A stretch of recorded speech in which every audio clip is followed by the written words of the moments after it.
Hey gang, today we are in Dealey Plaza, the site of the John F. Kennedy assassination. And let me show you around a little bit here. Right over here, you can see an X, actually like two X's there now, but an X there, that's where the first shot occurred. This is the Texas School Book Depository building.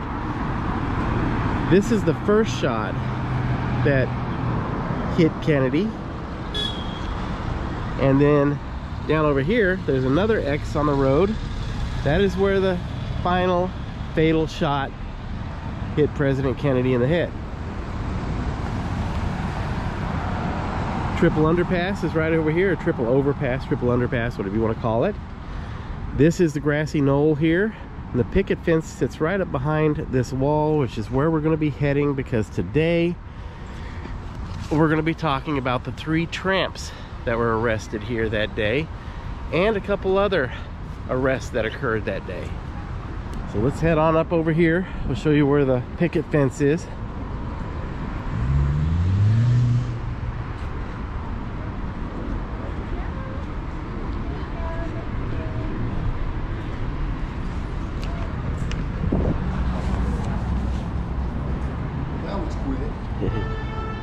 Alright, this is the picket fence, the infamous picket fence, and it was replaced just a few months ago.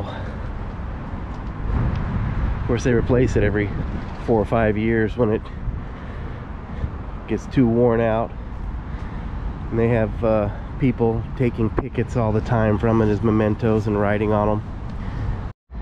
Okay, we're now behind the picket fence, which is right down over here, and Dealey Plaza.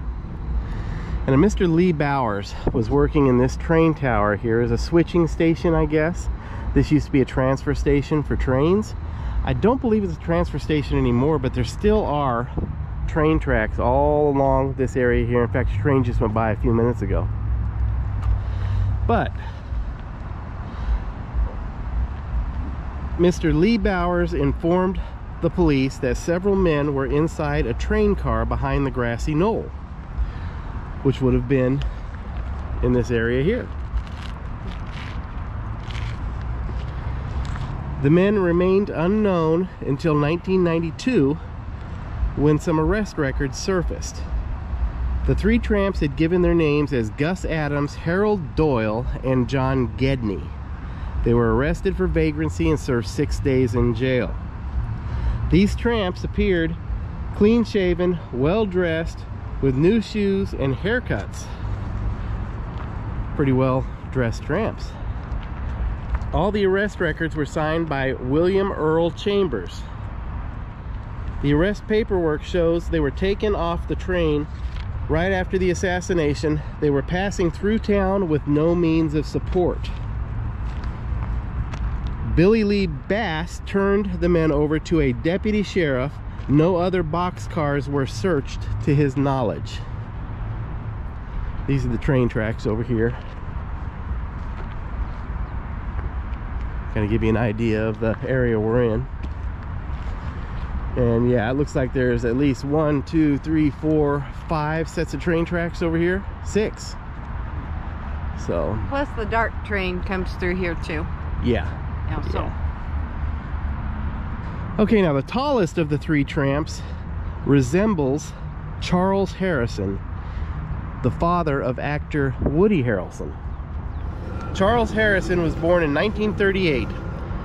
Charles was a hitman with at least 20 offers for his services. In 1979, Charles Harrison killed federal judge John H. Wood by shooting him in the back. Charles was apprehended after a 6-hour standoff with police. During the standoff, he admitted to killing the judge, and interestingly, also admitted to killing President Kennedy as well. In 1981, Woody Harrelson was listening to the radio when a newscaster began talking about known contract killer Charles Harrison was going on trial for the murder of a federal judge. That's how Woody Harrelson found out about his father being a hitman. Woody did not have much of a relationship with his father after they were separated in a divorce when Woody was just a child. Now, I saw a documentary with interviewing Woody about his father, and he's trying to get his dad another trial and trying to get things, thinking that his dad didn't do everything that they said he did, or there's something up with his conviction, and he wanted a new trial for his dad. Yeah, but I believe his father has actually passed away since then. Yeah, since then, yeah. So it's amazing that you don't know everything about your parents. 2 other incidents happened that day. A Mr. John F. Elrod was arrested along the railroad tracks after someone reported a man carrying a rifle along the tracks. Mr. Elrod had no rifle when he was arrested. Mr. Elrod claimed to have been in town for 2 weeks and had lost his job at El Phoenix restaurant. El Phoenix is about a half-mile across Dealey Plaza in the Dallas West End district. Now, Mr. Elrod had 2 prior arrests for theft and DUI. This arrest occurred near the same time as the 3 tramps.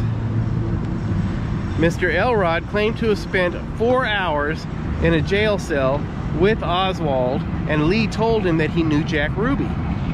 No one believed Elrod, and the FBI did not follow up on his story.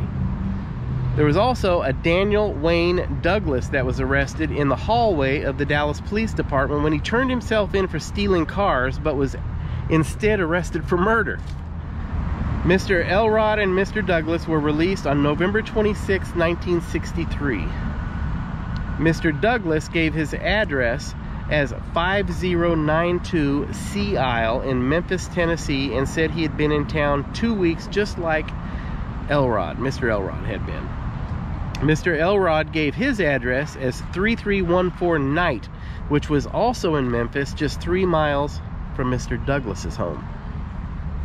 Until we started really researching the Kennedy assassination and going back and doing a lot of information, reading a lot of information, I had no idea about Mr. Elrod or Mr. Douglas.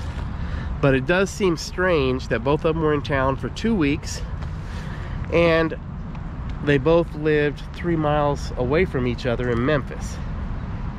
Anyhow, that's the information that we know about the 3 tramps and a couple other arrests that happened here.